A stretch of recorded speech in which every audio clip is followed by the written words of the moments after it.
Hello, hello, hello. Hi, how's it going? If you can get people from outside here, it's a little bit too loud. Sorry, we're half an hour late. This is national sport around here, as you can guess. Sorry about that, but actually you've got more time that is in the agenda to do networking afterwards, so we'll compensate with beer and great catering. So thank you very much for coming. My name is Alex. Let's see if this works properly. Yep. My name is Alex. I'm chapter director of Startup Grind here in Barcelona. Tonight we're celebrating 5 years of this here, right? Usually my presentation, for the full disclosure, includes a lot of swearing. I don't know a lot of you, so I will refrain from that tonight. But what we're doing here is to celebrate 5 years since we brought this from the United States, from Silicon Valley, right? I'll talk a little bit about the values. I'll talk about what's the conference about, what's the event about. Let's see if we can make this work properly. Yes. So this event, like every other event, doesn't happen without its partners and sponsors, right? We're so happy to have partners and sponsors that believe in the message, believe in the mission that we've got at Startup Grind. They have been supporting us for so many years, right? Some of these people, some of these companies / entities, government included, they have been working with us shoulder to shoulder for well over 3, 4, 5 years, some of them. We're extremely grateful for having them because they are great partners. They make us go farther even. And some of them are really special, like Cecilia Tham, who's also hosting us. Whenever we've got an event over 150 people, they host us in the most beautiful venue in town. So please give it up for all these partners and sponsors, especially Cecilia Tham.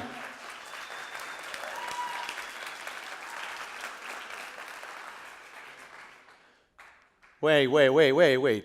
What is happening here? Okay, fuck this. All right, I'll use this. Who are we? We are Startup Grind. Who is the first time coming to a Startup Grind event? Raise your hands. All right. We're doing a great job. There's a good mixture of people. What we do is we educate, inspire, and connect entrepreneurs worldwide. We are in all of these red dots and many more. If we put all the actual red dots we've got where we have a chapter in, you wouldn't see the earth, right? Well, maybe the ocean, you could guess. You wouldn't have any chapter in the middle of the ocean. But we're talking about a community of 2 million entrepreneurs. We've got over 600 chapters in over 500 different cities in 135 different countries all around the globe. Yes, we do have a chapter in Andorra.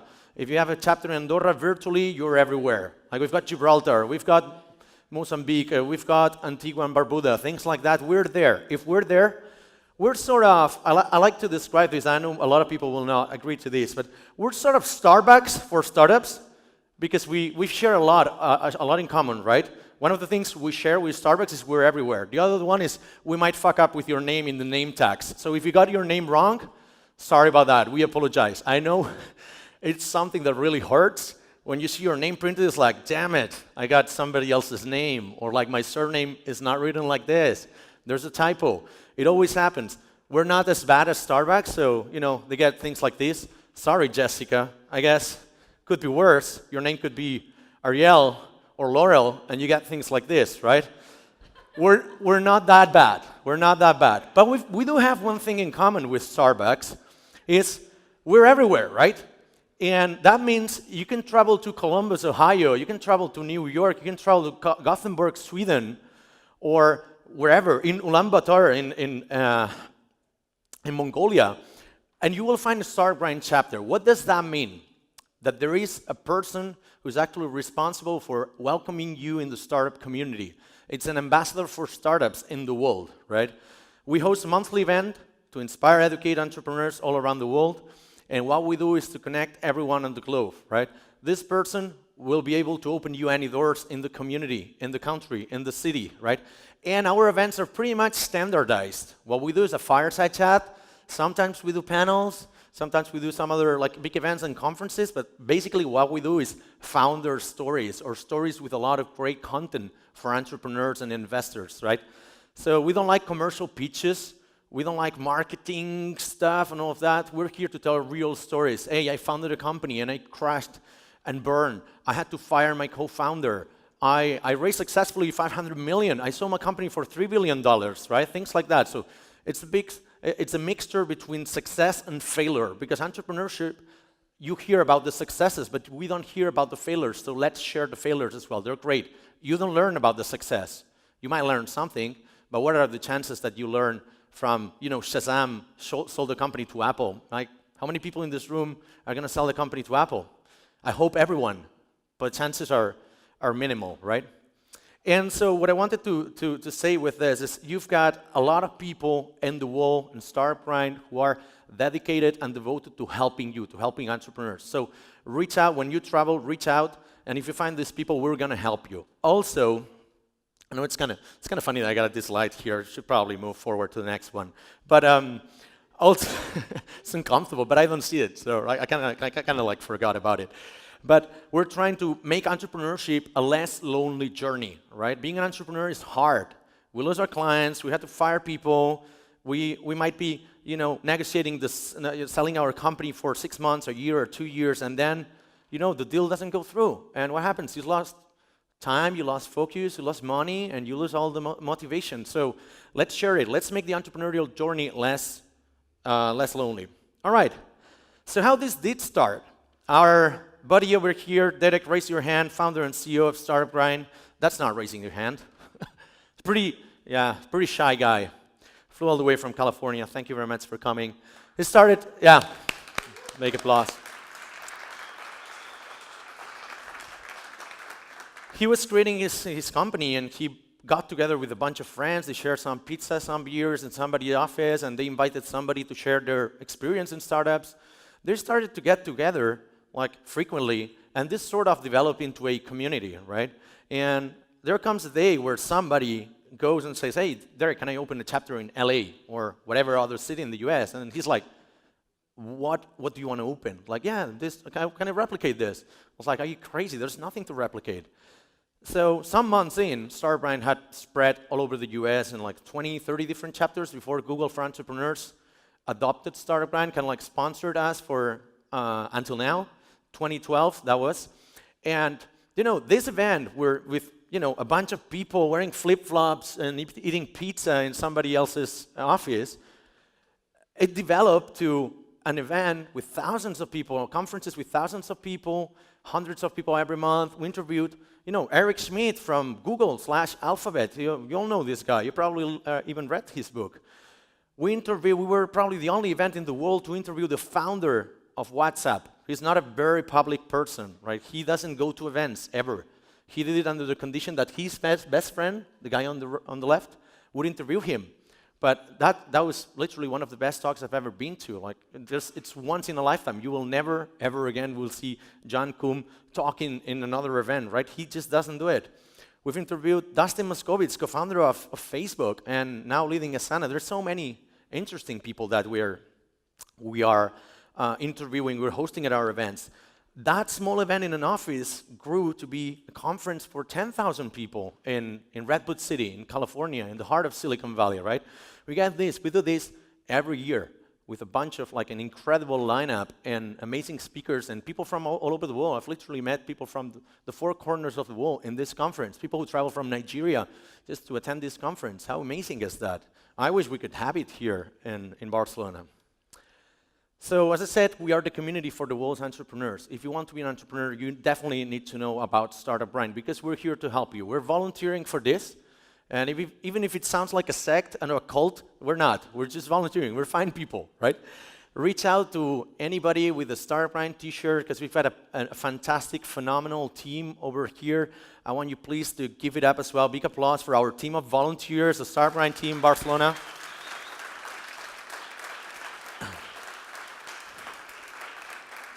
Because they're fantastic. Their main mission here is to brighten up your day. So whatever thing we can help you with, let us know. Let us know. Find somebody with a Startup Grind t-shirt and we're going to help you. And this is how it started in Barcelona. 5 years ago, more or less around these dates, we did an event like this. Looks great, right? Can you see something? Can you see? No. It was actually in the front. That's what you saw if you were sitting in the fourth row. You would see the back of people's heads. In the front, it's me and somebody else sitting and having a chat, but you cannot see it, right? Is there anybody from the audience was there? Raise your hand, maybe not. No, of course not. It was a shit event. Like, of course, I wouldn't have repeated if I attended that event. But we learned from that. That was our presentation event. Then we did our first official event, and we got stools, so at least you could see us. Like, it was the same venue, same AV in our faces, like the projector. There's people working on the background. That's Alex, our ex-co-director. So it still looked horrible, and I'm kind of like ashamed of what we did. But there's this saying that goes like, if you're not ashamed by your product, you've launched too late, right? And in Barcelona, we learn by doing. And it's like, let's do it, let's get it out. We'll improve month after month, because this is a long-term thing, right? And this event sort of developed into, 5 years later, it developed into this. That's the last edition of our conference. In November 2018, we hosted over 800 people in the Auditorio AXA, where we will meet tomorrow. And we interviewed fantastic people from Atomico, N26, the CMO of Revolut, and that's a picture with the founder of Shazam. Like, this is an app that probably 95% of the people in this room have got in his or her phone, right? How cool is that? And this guy came and he explained his founder stories. He didn't sell the product, right? Because everybody's got it in the phone. But he said, hey, I'm going to share how did we survive 7 years without revenue? How did we partner with iTunes? How did we find our first clients? How did we, this and that? And it was a really cool experience, right? We do this by hosting monthly events, and if there's one thing that really defines us in Barcelona, because there are many, many, many chapters in the world, but there's one thing Barcelona really makes me proud, is every time we are on stage, you can go and literally go to Facebook, Startup Grind Barcelona. There are the pictures and the photos of every event. You can see people having fun on stage. This is Marc Vicente, our first speaker. This is a second speaker, Ana Closas from the Social Coin. This is a gentleman sitting right there, Marc Ros, also having fun in our events. The event kind of progressed. You can see the venue got a little bit better. I dressed up a little bit. That's Ferran Martinez in our 10th event, something like that. That's Marc, she's also speaking tonight. Also having fun. Then, we even did stupid shit like this with Luis Martin Cavia. This is actually going to come a little bit later. He only comes for the beers and the catering, I guess.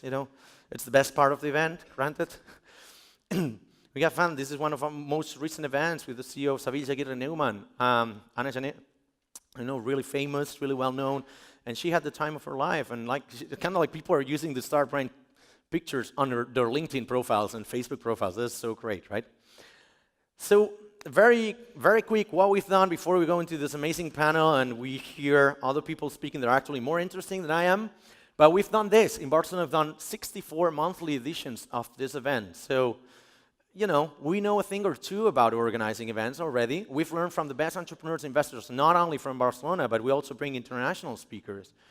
We have an average of 150 people per event, and it's like a paid event. So, it's really crazy that I got Catalan entrepreneurs to pay every month for an event. Isn't that crazy? I didn't think it was going to work. We've done 3 editions of the annual conference. We've got the best team in the world. And what's more, we're creating an impact in the community. Thanks to the people I've known here, we've introduced people to one speaker, and they have created a company together.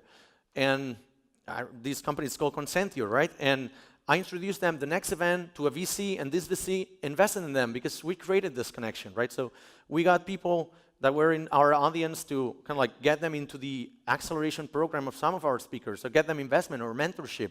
Isn't that cool? Because, doing events is great, but at the end of the day, if you get nothing out of it, you will not come back, right? The people in the first event probably didn't get anything. That's why they're not here. But we're doing a lot of stuff for the community, and I think that we are playing a big role in the startup ecosystem here in Barcelona. And we've come to a point in which, even this guy is Editorial Base, a super amazing guy. Raise your hand. Agustí, Santi, you're around there. 2 guys over there, fantastic people. They had been chasing me for a couple of years to write a book about Startup Grind. And it's what can I write about, right? What's interesting here?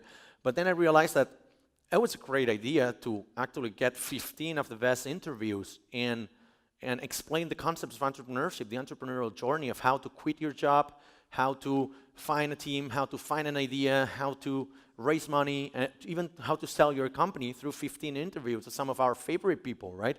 And what's more, you can actually relate to the video of this interview. So, I wrote in myself, so it's kind of terrible to say this, but I think it's a great book. Like, I actually read it. So I actually wrote it because it's nothing very, it's not very common in the business world. Somebody else gets a ghost writer, I think they call it, something like that.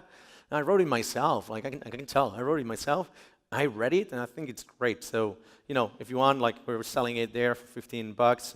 It's not going to make me rich, but I hope it helps you, right? And thank you very much for the opportunity to Editorial Base, because they have been fantastic, super supportive, even like putting up with my crazy ideas. Just one or two last things before I wrap this up. It's very important that we highlight our values, because there are a lot of communities out there. You probably attend a lot of meetups, a lot of conferences, or other events, right? And conventions. But there's something that distinguishes us, is that we've got a set of core values that nobody else can replicate, right? I think that, Derek just mentioned it this morning. We met the Minister of Innovation and Entrepreneurship here, and she said, Derek mentioned that we brought the values of California, values of Silicon Valley are actually helping first. And this sort of developing our three values, our three core values are make friends nor contacts, give, don't take, and help others before helping yourself, right? That's our values. That's why when we're here, the first thing we do is actually ask, how can I help you, right? Don't take out your business cards. If you do this, the first thing, like probably you don't qualify for Startup Grind. It's all right, you can learn. Everybody can learn. But that's not our mission. Our mission is to help, team up, to make entrepreneurship a little bit better than what it is, right? And I think that will make essentially being an entrepreneur better and less lonely. A little bit of future. So what now? We've done 5 years. I didn't even know we were going to last for a year, right? So I've been talking to the people I admire inside Startup Grind, people like Derek, right? I kind of like, in the Lord of the Rings, there's the Council of Elrond. Startup Grind, I summoned the Council of Startup Grind. And there's people I admire, people like Derek, people like David. We have very meaningful conversations actually here from Switzerland. G from South Africa, also here, tons of like really cool people. Finn, who was in our first conference, really humble and handsome person. You met him. Marianne, it's like all of them told me something like, dude, if you keep doing this, there's something that's going to happen. I said, like what? Like, there's a trend going on, right? You can spot it. I don't know what the future, what the future is going to bring me. I know that if we keep being an entrepreneur like this, and keep grinding it out every month for 5 years and all of this, all I can tell you is I'm going to be looking like this a little bit in 5 years. So I don't know about the rest. I don't know if we keep doing this event. I don't know if we'll do more conferences. I don't know if I'm going to be broke, all of that. I don't know. It doesn't really look that bad. I guess like nowadays with the, the political trends, it looks like a little bit controversial, but it will be a choice. It will not be, all right? And that's pretty much everything I wanted to share with you. Thank you very much for coming. And before, I know you want to give me an applause, but don't do it. Don't do it. Hold it. Hold it. Because at Startup Grind, if you can get the music, Startup Grind, we don't pay our speakers, right? Music? Yeah. We don't pay our speakers. So the applause is for them. At the count of 3, I want you to stand up and give them the biggest rockstar applause ever. Just count of 3. I haven't started. There are people just like, all right. Are you ready? Josh, stop working, mate. Count of 3. 1, 2, 3. Give it up for our speakers tonight.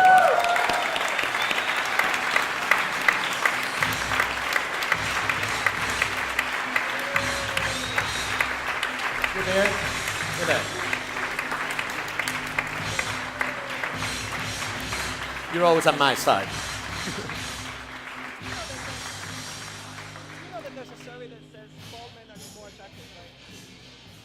Can you say that on the mic? It's going to be fun. It's going to be fun. Cecilia wants to share some foreword to this amazing panel, something that has nothing to do with the panel itself, but you want to share it? No, but is it on? It's not on. Like, I think we got to turn it on. How's technology, right? Right. Yeah. Okay, I think it's here. Yeah. Yes, there you go. So, very serious matter. Study says that bald men are more attractive to women. You can't leave it like that. I'm like, It's Harvard, I think. it's Harvard, yes. Yeah. Okay. Thank you very much for this. Well, I'm welcoming on stage Cecilia, I'm welcoming Mar, Josh, former speakers of Startup Grind. For me, it's a great honor to introduce them on stage because interviewing friends is one, of the best things we can do at Startup Grind. It fills me with extreme joy. Marie Kondo would be actually very happy about this. But let's talk a little bit about ethics in the industry, because we talk about high growth, selling companies, raising funds, crashing the market, targeting people. It's all very militaristic, if you know what I mean. How about we talk about getting things right? I wanted to start with Mar, perhaps, because why not? You nervous? Because she has this amazing company. It's called Social Car, right? And it's just sharing your car, kind of like, probably it's not the best expression, but kind of like Airbnb for cars, right? And one of the things that like strikes me as surprising is she explained when I interviewed her like 2 years ago is that actually they made this thing legal from the first day, as opposed to, you know, Ubers and Cabifys and all of that. Can you explain a little bit why did you do it and what did it take? Well, in fact, we didn't do it legal. All right, thank you. Next question. That we assessed the law before launching. Yeah. And this was any law regulating that a private car owner could rent a car to a neighbor, to another person. All the laws were written under the terms of companies and fleets renting their cars.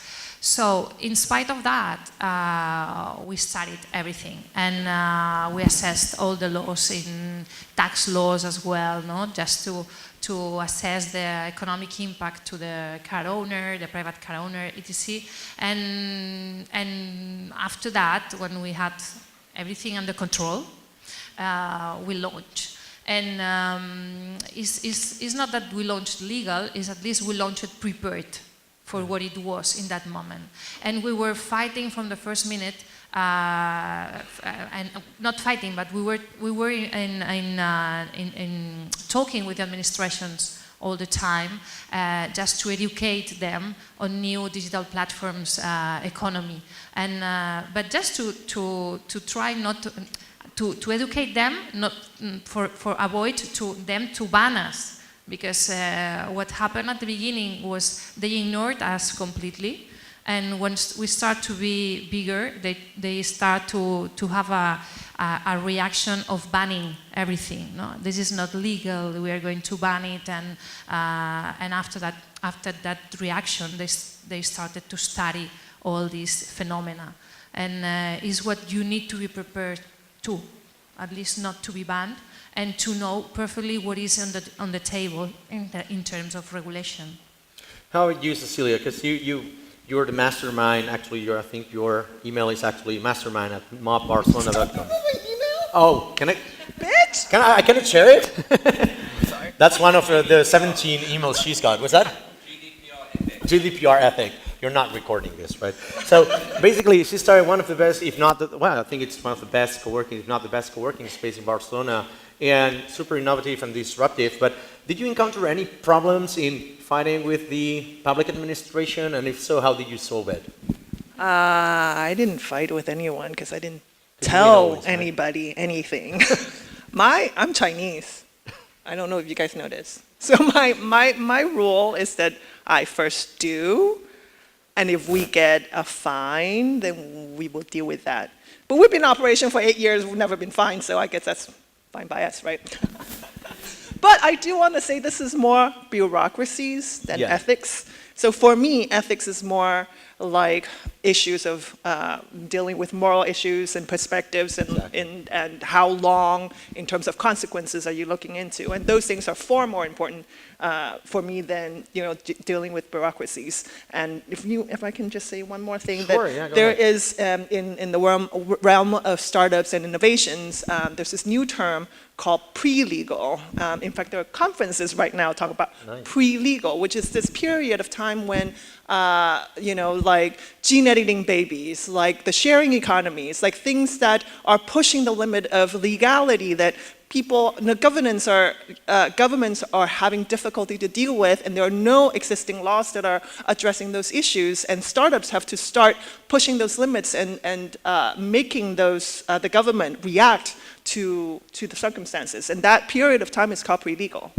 How about you come from a very interesting background. It's a mixture of cultures, right? So you're Chinese, you grew up, or you spent a lot of time in the US, you're You're here, you're one of us. But I want to share about these cultures, who gets it more right, which one is more, let's say, it's better, more fit for entrepreneurship, and why? And which one is more ethical? Are we filming or just? Yes. No, ethics is such a difficult. I'm not trying to avoid the question, but it's all about perspectives, right? So depending on where you're coming from, depending on who's being accountable for, depending on the culture, right? We're talking about China, and we all think that China is totally unethical in terms of how they deal with human rights. But what you don't understand is that China is coming from a very repressed communistic country. So right now, what is happening is a digital socialism. And coming from communism to digital socialism, it's like heaven to them, and it's totally okay and culturally acceptable. So, whereas if you apply that to here, it's a clear no. So it's not better or worse. It's just depending on circumstances, depending on the culture that you're dealing with, depending on the thing, that it's very, very different. So do you observe problems or obstacles with different perspectives? Like, I'm going to be Chinese now to tackle this problem, or going to be more American-minded? That's why I changed my hair, so I can take on different forms. And your forms. email, right? Yes, and my emails. I have various avatars. Josh, how about you? Because you're half Spanish, half British. You get the best and the worst of both worlds, I guess. How did you find it? You co-founded Rentify back in the UK, and then you came over here to start other companies. So what differences do you see between the two mentalities when it comes to business and ethics? I'll address that in a second, but I wanted to first address something Cecilia said about startups pushing the boundaries of legality. I'd actually challenge that. Legislation and the legal front, and I work with government, so I come from that perspective. Actually, laws happen as a result of a need for a structure to be put in place. You cannot preempt a structure that may be necessary. Hence, laws are always behind what happens. If you take the idea of women getting the vote, that is not someone deciding at some point, oh, let's give women a vote. No, it is created because a situation arises. And my problem with technology now is I believe we are sleepwalking our way into algorithms, and then these things happen, and our lives are dictated by algorithms. And we're only after things happen do we question whether it's right or wrong.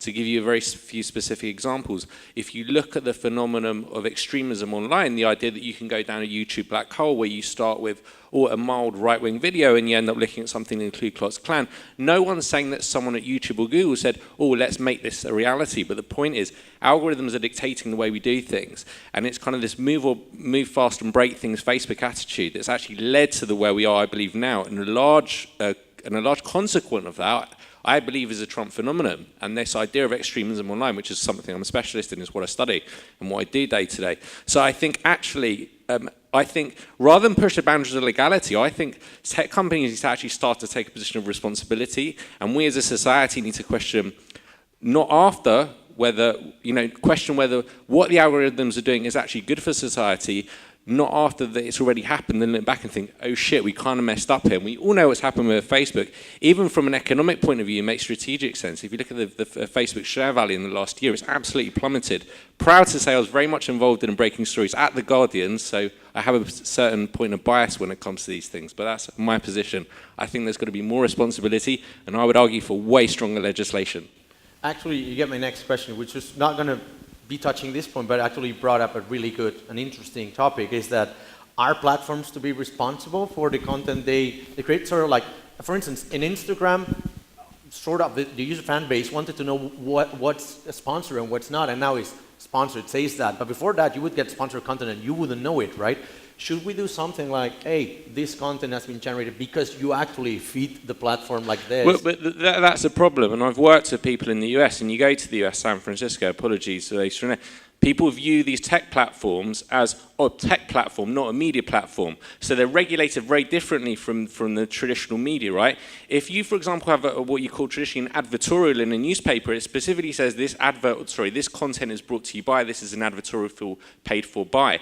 You do not have this same similar attitude in social media. And the regulation around it is totally different. If you take the UK, for example, and even the wider EU, you have specific bodies set up to monitor media, traditional print and also online media.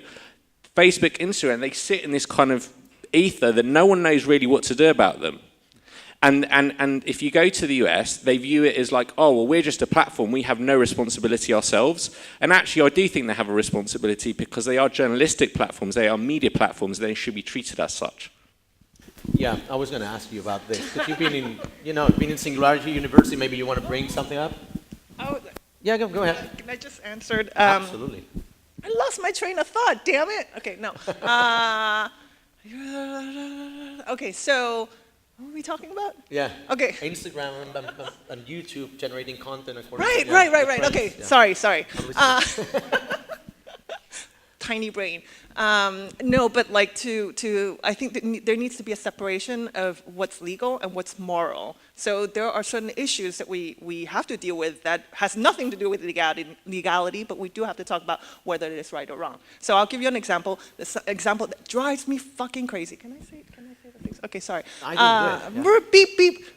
So if you go online right now and you Google and you say secretary, and you put in images, what would you see?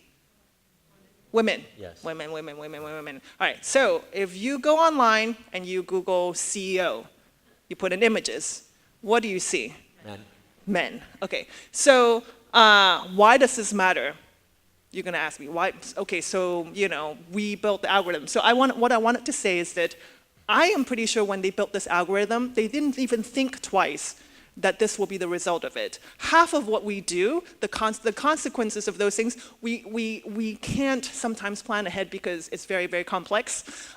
So as businesses and startups, how do we incorporate some of these complexities when we're designing them? So this particular example is really close to my heart because I have 2 daughters, and the older one came home one day and said, I have to do a project about companies. And so she did a presentation. And I only then discovered about the images search of CEO and secretary. So if she hadn't come to me, in her head, as a 12-year-old, she would think, oh, only men can be CEOs, and all women are secretaries. And that will become again and again and again this vicious cycle of gender bias. And we need to, now that we know this is a problem, we need to stop it now. So to address your concern, I mean, we're talking about pretty much the same thing.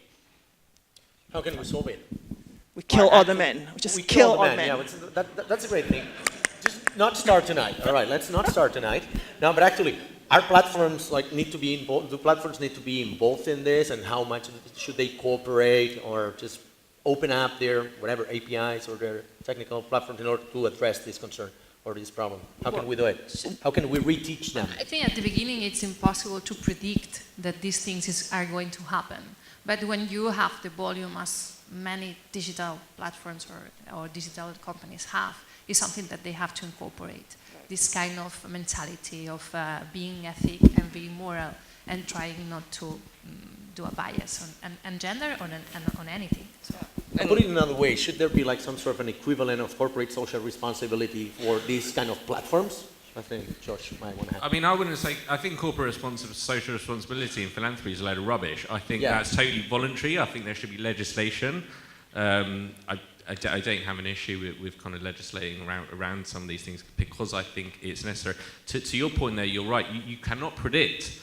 But the point is, Silicon Valley has gone beyond the point of prediction. If you look at what Facebook have done, they have employed PR agencies specifically to spread conspiracy theories around those attacking journalists investigating Facebook, spreading theories around George Soros, which essentially harks back to the idea of anti-Semitism and exactly what you see online every day. So not only are they kind of saying, oh, kind of we messed up, we want to work with you to fix it, no, they're actually attacking the very people who are questioning what they're doing. And that's my issue. It's not what you're talking about, it's kind of accidental algorithms, which is one issue. It's actually, no, you're stopping it you're actually making it worse, and you're stopping the people who are trying to make it better.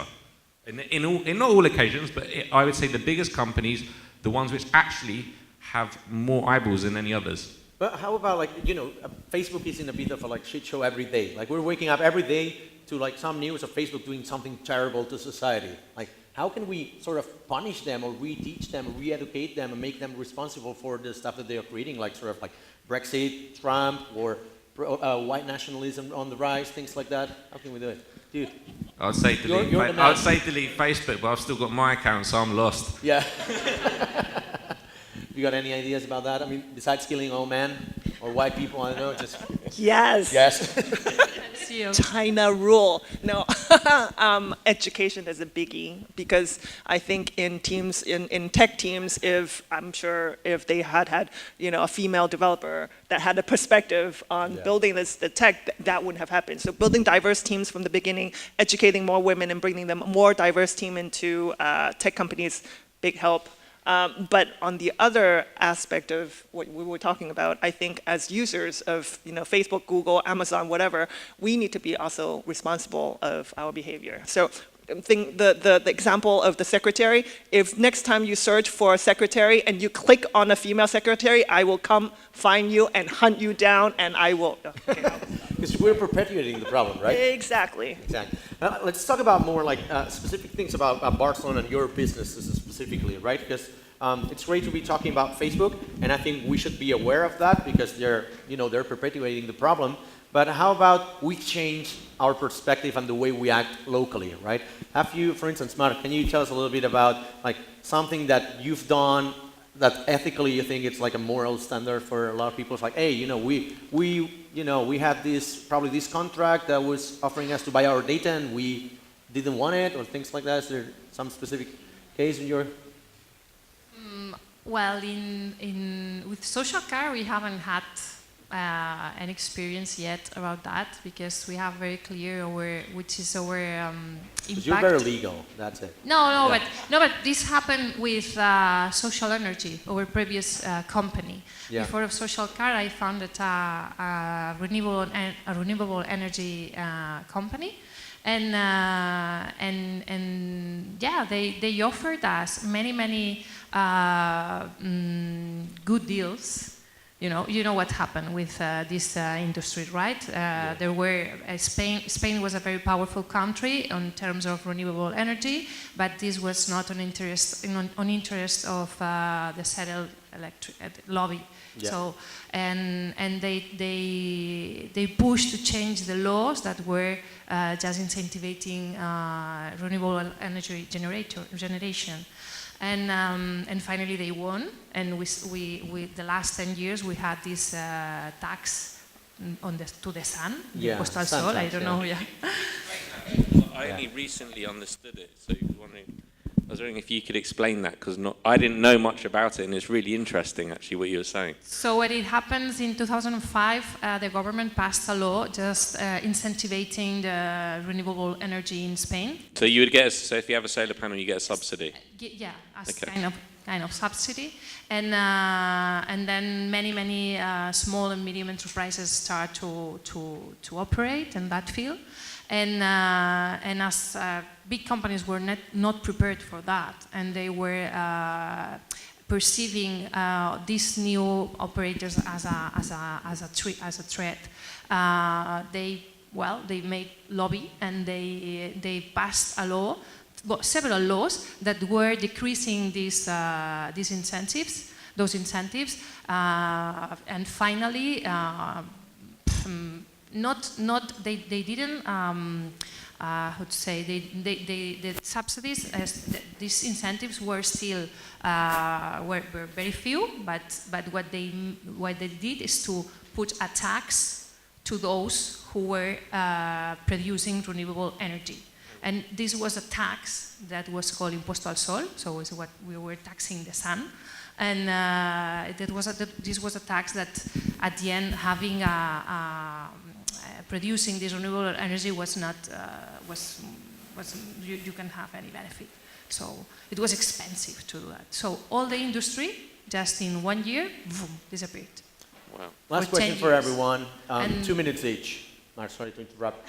They can actually read about this in our book, in my book. We explain this, so you go there, buy it. They offered us, many big companies offered licenses and to favorite our company, and from always we thought that we didn't want it to be in the first page of on the front page of a newspaper in bad terms. So we decided not to have advantage of these deals they were offering us. Good deals. Actually, one question for you then, 2 minutes each, but basically, you got recently into competing with Cabify with the BTC licenses. Can you tell a little bit what you launched and what's your forecast about the future in 2 minutes? Yeah, today we launched a BTC service for Barcelona, and there's a new regulation that is asking for 15 minutes per ride. And as a consequence of that, the two operators that were in Barcelona, they leave the city. They say that it's impossible to operate on that terms. And just to push also a new regulation that favorites their service.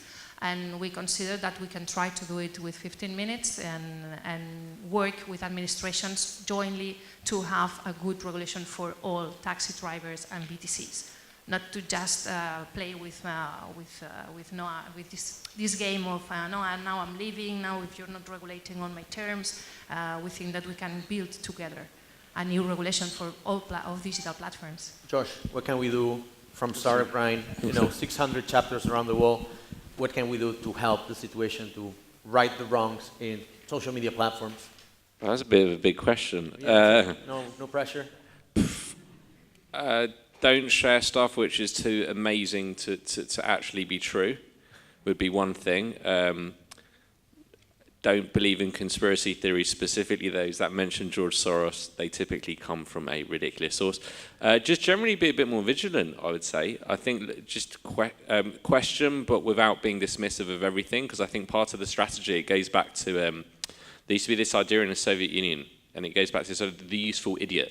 The useful idiot was this character or a media platform that essentially put doubt into people's minds. So the idea is that, for example, that a story would come out about the Soviet Union, a negative story during the Cold War, and then the useful idiot would be someone in the West who happens to write about how wonderful it is in communist countries. So those were known as the useful idiots. So you have a lot of those useful idiots today, so I'd say be a bit more vigilant.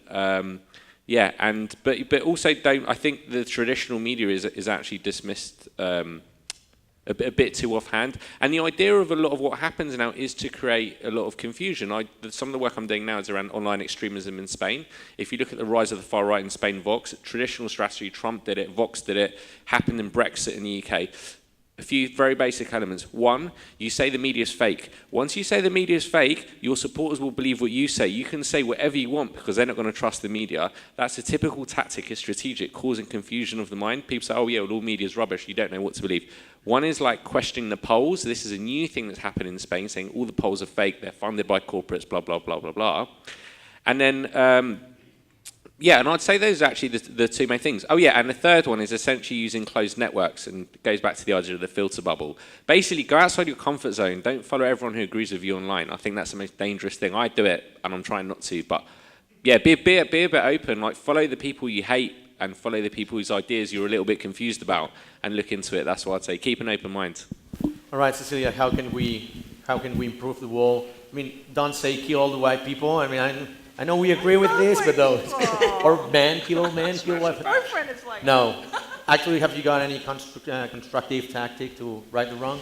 I have a very philosophical one. Let's hear it.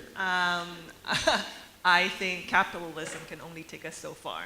Right. I think we cannot introduce ethics and morality as an aftermath, posterior to your project. It has to be from day one ingrained in the values of your company. And your startups. So that would be my advice. That's fantastic. Please give it up for these fantastic people. Yeah, thank you.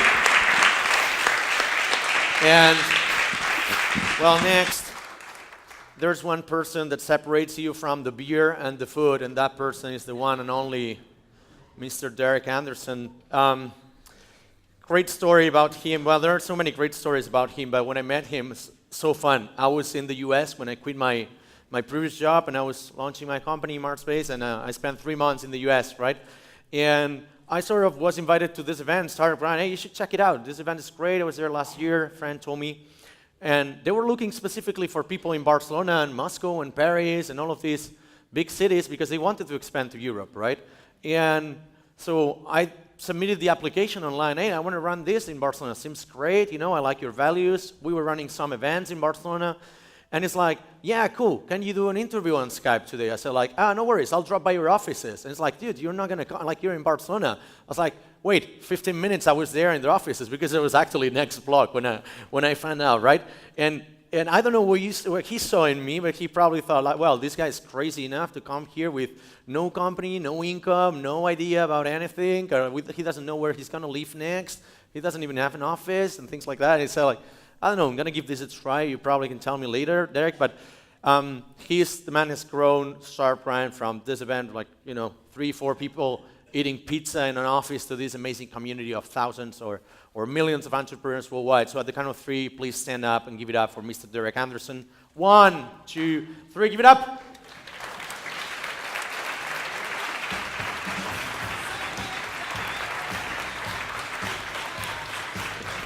Thank you, Meg. Sit over here.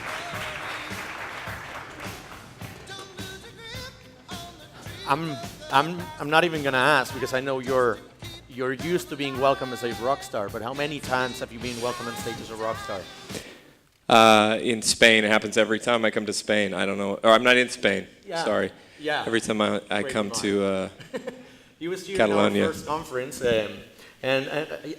so you've seen this conference happening, you've seen the community growing. Where are we headed to, Derek? Besides me going bold, like what are we gonna expect? What are we gonna find about Startup It's Grind like next the 5 stat. years? It's like the stat that we had. I mean, you're just going to look better. Things are going to, you'll get married in about 6 months after you shave your head. So you're going to be good. You look great. I think. Look, can we give it up for Alex and the whole team just for how amazing they are? I also, I bought your book. Thank you. Upstairs, and they take credit card, which was very helpful for me. But I wonder if you could sign it because it's not signed. Thank you very much. And I'm going to put it on eBay tonight, and I Yeah. want to get it so it has a signature. My handwriting. If you write, don't put it to Derek or anything. Just make it generic, just your signature. Oh, yeah. Yeah, I don't want it to be personalized. Like Mr. Gentleman. Something No, like that? just go ahead. No, I'll write Derek. Anyway. I'll take another one if you write my name in it. That's perfect. I Yeah, wrote just Derek. big too. That's Okay. all I write. He did write Derek. Great. But Startup Grind, honestly, no one's more surprised by Startup Grind than I am, because and people that are in startups can maybe relate to this.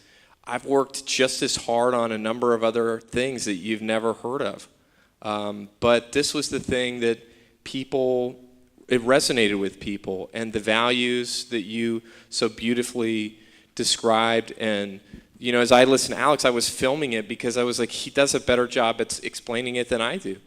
And all of this is kind of shocking to me. Because you do an event every month, you don't do it anymore. That's why. No, I've done it a lot, but I think this is one of those things that when you're an entrepreneur or when you're in a startup, good ideas or great ideas have unnatural momentum, and the ball just some things just go your way, and then in really great ideas that goes your way a lot. And I've worked on so many things that it felt like everything was against me. And the world was against me, and the market was against me, and I couldn't hire the right people. But then when Startup Grind came around, it was like everything just fell into place with Startup Grind. And I don't take credit for that. Honestly, like it was just something that the world needed at that time, and the place that we were, and we took the thing we were working on, we shut it down, and we focused totally on Startup Grind, and it just worked. And so, how did we meet? I don't even know. I mean, you explained when we met, but a friend told you it was a cool experience and you should come. I mean, what if that friend hadn't told you that? Yeah. Like, we would have never met, and that my life would be significantly worse if I didn't know you. Like, you're one of my great friends.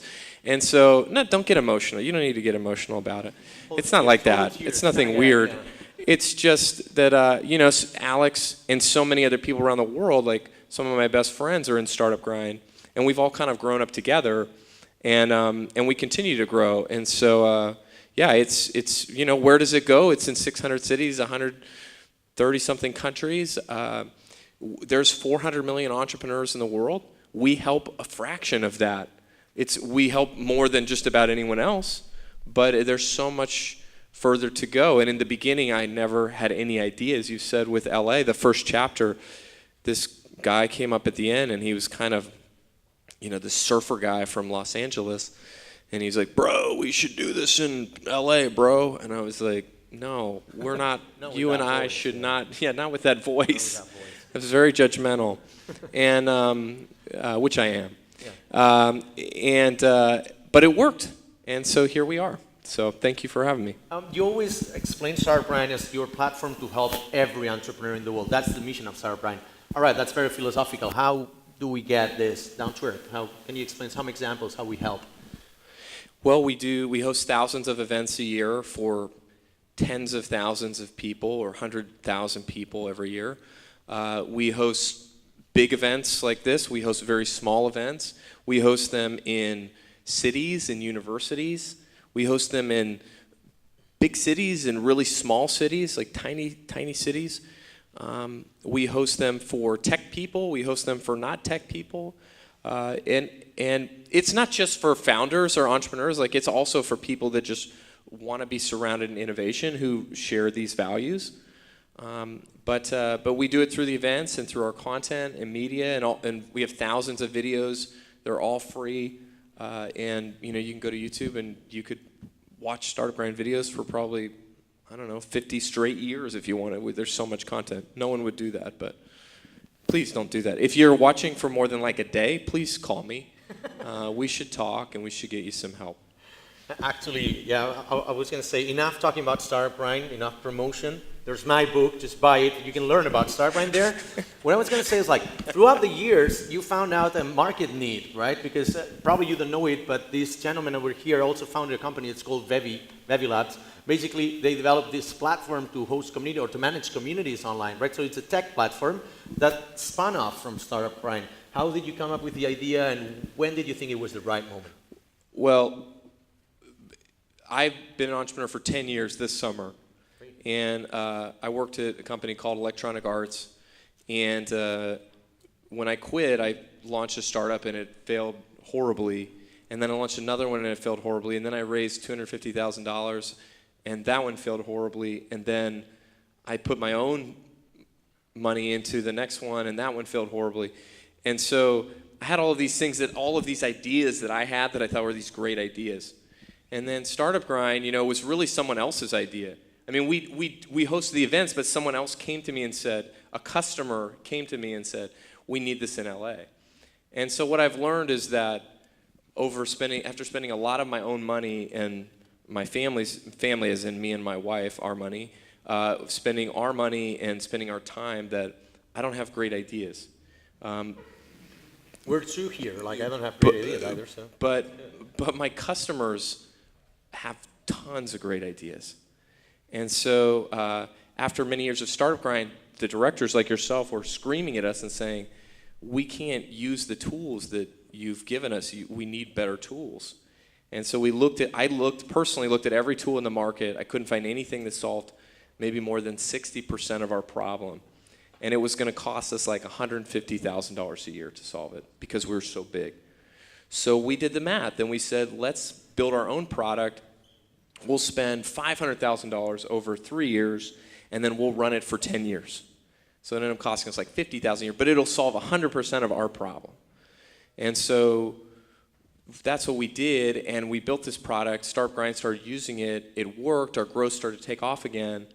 And then I started showing it to other people, and they said, hey, can I use that?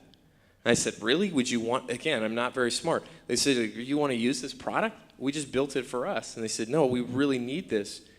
And companies like Slack and Twitch and Atlassian and Harvard and Asana and others use it to run their communities.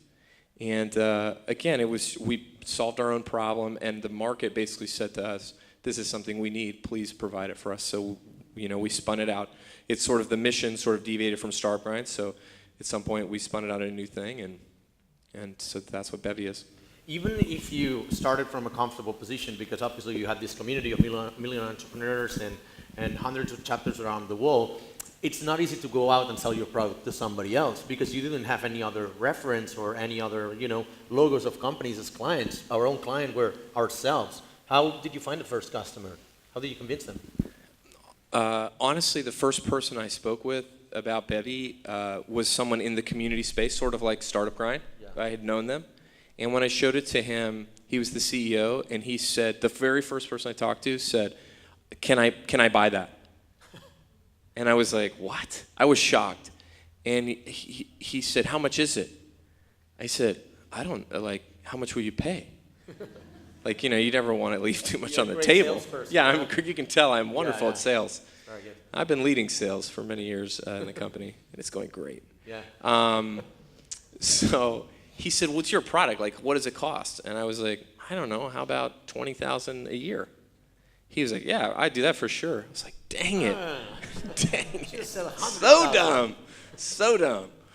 So the next person, we charged more. Yeah. You know? How's more? Did you double? Or Well, actually, to get them onboarded and white labeled, it actually cost me like 40 or 50,000. Yeah. So we lost a bunch of money on it. But the next one, we charged 100. Yep. And they said yes. And the product that they were using had raised like 15 million in funding and had been around for 5 years. And we've been around for like 1.5. Yeah.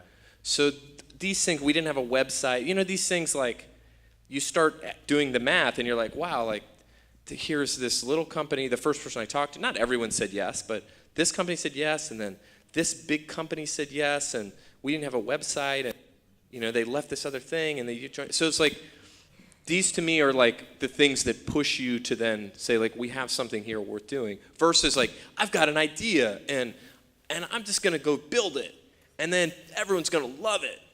And like I've done that lots of times, and no one ever loves it, like, except for your parents and one of your sisters. Yeah. We got my family around here. So And your mom, your mom and your aunt, they love that product. Yeah, exactly. Because they love you. Yeah. But no one else loves you, and no one else loves that product. Working on that. And so, when I well, was you know. shaved, that will change. You see. So, you know, that's where, like, I don't build in that way anymore. And you're a product builder. So, like, if I don't get direct feedback on it, if people aren't screaming at me about it, I don't do it, because I've wasted too much of my own money on that stuff. And I've just been burned by myself so many times. I don't trust my ideas anymore. But if I hear 3 or 4 customers saying it over and over again, and they're getting louder about it, and, you know, and I come to Barcelona and I meet somebody and they say, you know, I really think this. I'm like, wow, that's like, I heard somebody else in New York say that a few weeks ago, and I heard somebody else say this. I start putting those things together. Then that gets me to say, maybe I should invest some money in that thing, and spending more time, just time, not even money, just more time figuring it out. How many founders do we have here? If you're a founder, raise your hand. Founders, 10%, 20, about a third of the. All right. It's very difficult to be a founder and a CEO, but you're the CEO and founder of 2 companies. Like, probably there are some people here who want to learn about that. I'm like, I might want to learn about that eventually, but is there something that you can share? Like, what's the struggles here? How do you combine it? How do you organize your schedule? How do you manage people and expectations? It's a big question. Well, you know, hard is very relative. Yeah. You know, it's hard to be an entrepreneur in Mogadishu, Somalia. Yeah. It's not hard for me to. I don't look at my life as very hard. You know, and I've had much harder experiences than managing 2 companies. And what I do, and maybe people can appreciate this that have been in this situation, you know, whenever it gets really hard and dark, I always go back to the hardest times of my life. And, you know, and it could be when I was doing something really difficult, or it could be, you know, when I was younger, my grandparents, who were like my second parents, my grandmother died on Monday, and my grandfather died on Friday. And that was devastating. That was hard, you know. Death, loss, you know, tragedy. Those things. And that's not even, you know, your grandparents. Like, you know, I mean, it gets so much harder than that. That I just don't really. There are times when it's difficult, but life can be so much harder. And so I just think, like, if you're an entrepreneur, or even in a hard situation, a personal situation, you know, you consider taking your mind to those times that were really, really difficult, and then saying, this is not that bad. and you read the news of people and you say, wow, like those refugees, like they have it really bad. You know what? Like I can figure this out. I can find a way through this. And it may not be the way I planned, but you know, I think I can do it. And so that's with this, you know, we've got 50 people in 2 companies. There are people managing thousands of people. That seems really hard to me. And what I do, you know, as long as my wife and my wife is happy with me, then like it's okay, you know.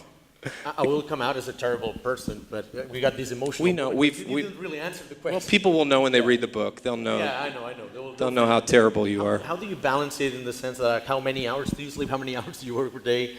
And do you feel like sometimes you're not delivering in one company, but you are in the other, or something like that? Yeah, for sure. Every day. And I mean, right now as we speak, I'm feeling guilty about this or that or the other. I also feel guilty when like I don't spend more time with my kids, some of them are here right now. I have 4 kids under 9. So like I feel guilty about that. I feel guilty when I'm not a great husband. I feel guilty when I'm not a good friend. But I try to do the best I can. And you know, and I screw up a lot. But you know, like how do I manage it? Like I do it one day at a time. I try to be fair, and sometimes it works and sometimes it doesn't. I am what I am. Everybody has got a limitation. No, I was actually. We know your limitations, Alex. Yeah, we don't. I know. That's not. Your mom's here. We've had a lot of Try to conversations. share, but you know, it doesn't really work. Now, but actually balancing 2 companies, you know, being a founder of a company is really complicated because, you know, deals fall through, like clients pause the projects overnight, or like you lose team members, or like, you know, things like that. You screw up. So, and I can only imagine that when you screw up in one company, maybe you go all in for that company, and then the other one suffers, right? Sure. How do you go about it? It's, you know, like it's not something a lot of people advise you to do, and I know why. Because one thing is like if you're not 100% committed for one company, Sure. then why would your employees be? The only way you can do it is if they're very similar, in that they have sort of similar goals. And so like Startup Grind is Bevy's biggest customer. So like every Startup Grind conversation I have helps me with Bevy. And every Bevy conversation I have basically helps me with Startup Grind. So if that wasn't the case, like let's look at Elon Musk. He has Tesla. I'm not Elon Musk, by the way, but You're not launching if you cars didn't into know, space? Elon Musk runs Tesla, and then he is running, you know, 10 other companies. Solar City, or he's running, you know, the Boring Company or something. They're all kind of related. They're very deep technology. They're, you know, one's a battery company and solar energy, and one uses battery and solar technology, you know, or the roofs. I mean, these things, they're all kind of interconnected. I don't have a lot of hobbies. This is the other thing, is like how do you work-life balance? How I work-life balance is like try to make sure my wife is happy, and then make sure my kids are happy, and then like I just do the rest with work. That's good for me. But I'm not saying that should be your way, you know, but like I don't need to, like, you know, some people love to drink wine, spend a lot of time drinking wine. It's like, you know, it's like a hobby, like go on trips and stuff. I think it's complete, no offense to wonderful people in Europe. I grew up in Bordeaux, France. I lived there for 3 years, so like I've seen a lot of people that like wine. I think it's a huge waste of time. Like it's just a drink. Like I'm sorry. Like I love Europe, but instead of like sitting around drinking wine, like I work.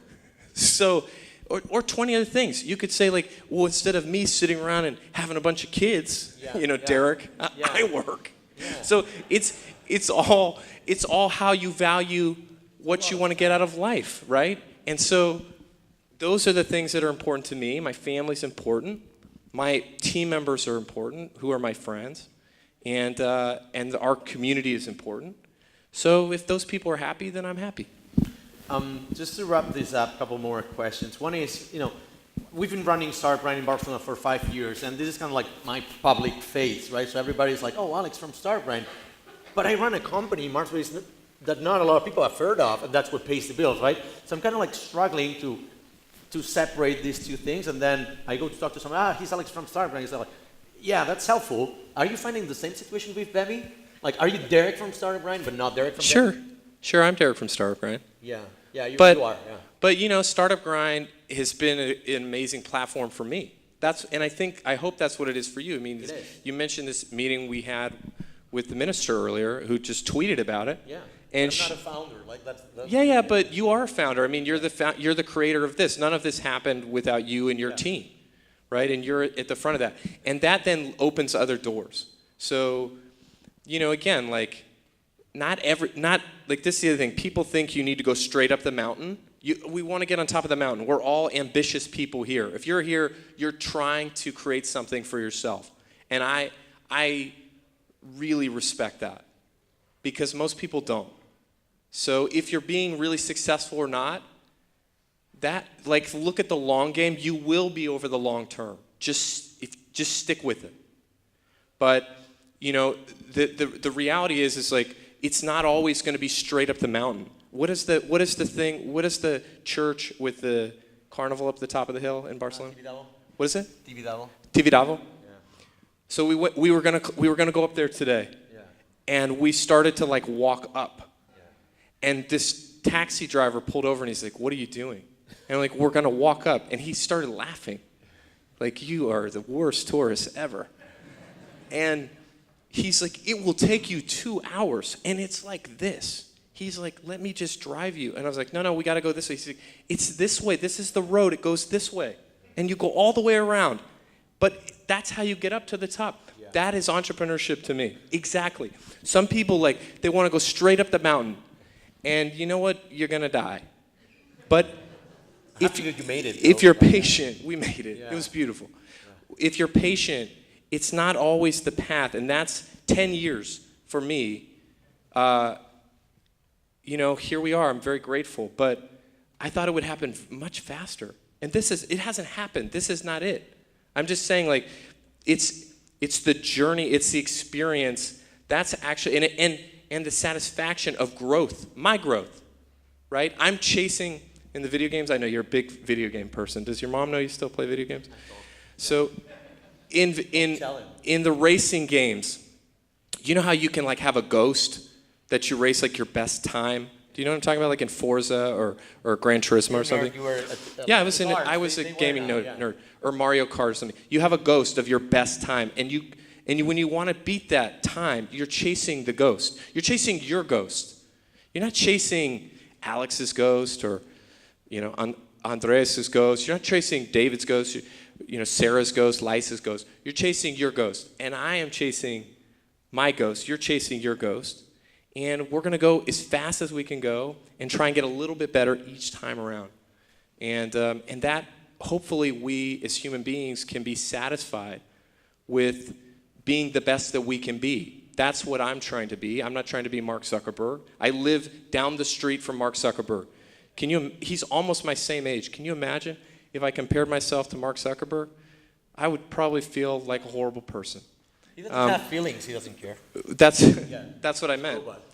But like I compare myself to Derek Andersen, and I can be the best I can be every day, slowly getting a little bit better, 1% better every day. So really quick questions to wrap this up. First one is, what's the most expensive mistake you've ever done? Let's talk about that. I mean, like financially, personally, what? Financially, yeah. I hired a friend of mine a few years ago, and he worked for me for 3 months. And all in all, with the mistakes and everything he made, and the mistakes I made, that one hire, just about hire, cost me about $100,000. Wow, that's a pretty good one. And one time, I raised $250,000 from investors, and we launched the app, and no one downloaded it, and we lost all the money. That's an expensive learning, though. Like, you pay for education, right, in the US, and you pay a lot, so. That's Yeah. It's like going to Harvard, though. Yeah. But I didn't go to Harvard. But you learn. At least if you go to Harvard, like you're like, when I was in Boston, and when I graduated back east in Harvard. This is better than Harvard. Anyways, last question, Derek. I didn't get to ask you this in the conference 2 years ago because I thought, like, it was not appropriate. But everybody has got a useless superpower, something you do exceptionally well, and it's really useless. What's yours? Don't help him. No. I know you got ideas. You know what I was thinking about today in that meeting that we had? I was thinking, if I wish I had a superpower, this is not your question, but I wish I could speak any language, because I feel like if you can speak to somebody in their language, I'm sorry, I don't speak you speak Maori. Spanish. I speak Maori. I lived in New Zealand. It is totally useless. And I speak a little bit of French from living in France. Yeah. I wish I could speak to people in their language. I think too, like just communicating, like that's the ultimate. If you could speak in every language, people in their language, that'd be something I would love to have. That's not answering my question. Something that I can do that's totally useless. Yes. I don't know, spin a basketball on my finger. I don't know. I'm really. I don't know if it's still useless. My whole life, for some reason, I've always had hard conversations with people.